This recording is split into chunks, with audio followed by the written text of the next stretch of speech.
Putin says the West has unleashed a real war on Russia. President Vladimir Putin declared that all of Russia is united in support of its troops, claiming they face a real war intended to destroy their country during his annual Victory Day speech in Moscow's Red Square on Tuesday. Today, our civilization is at a crucial point.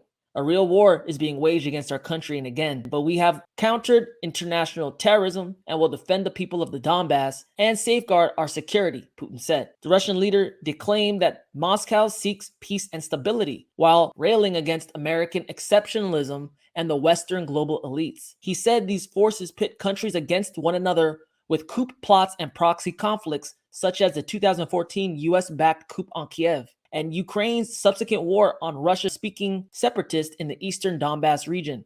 For Russia, there are no unfriendly or hostile nations either in the West or the East. Just like the vast majority of people on the planet, we want to see a peaceful and free, stable future. Russians believe that any ideology of superiority is abhorrent, criminal, and deadly by its nature. However, the West global elites keep speaking about their exceptionalism, pit nations against each other and split societies, provoke blood conflicts and coups, sow hatred, Russphobia, aggressive nationalism, destroy families and traditional values, which makes us human.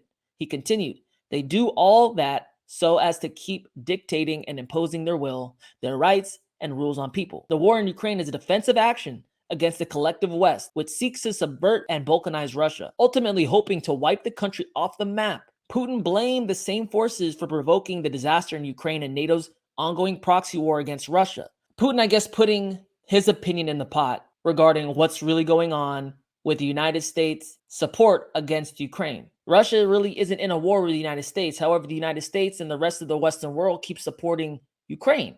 How does that look to Russia and allies of Russia? I figure that's how they feel. With that said, you can feel how you feel, and I'm not trying to get into who's right and who's wrong with the Russian-Ukraine war, but it is an important topic to understand from both sides of the aisle, right? From one side, you have Russia saying, NATO, you said you never expand to the east after World War II, yet that's all you've continually done. And up to this point, you're damn near on our doorstep. That's why Putin feels so strongly about Ukraine. It's really about keeping Russia away from NATO. And on the other hand, you have the United States, moreover, is trying to show support for an ally. Really, it's a show of force for the United States at a time when the United States is somewhat losing its, I guess, grip on the global stage.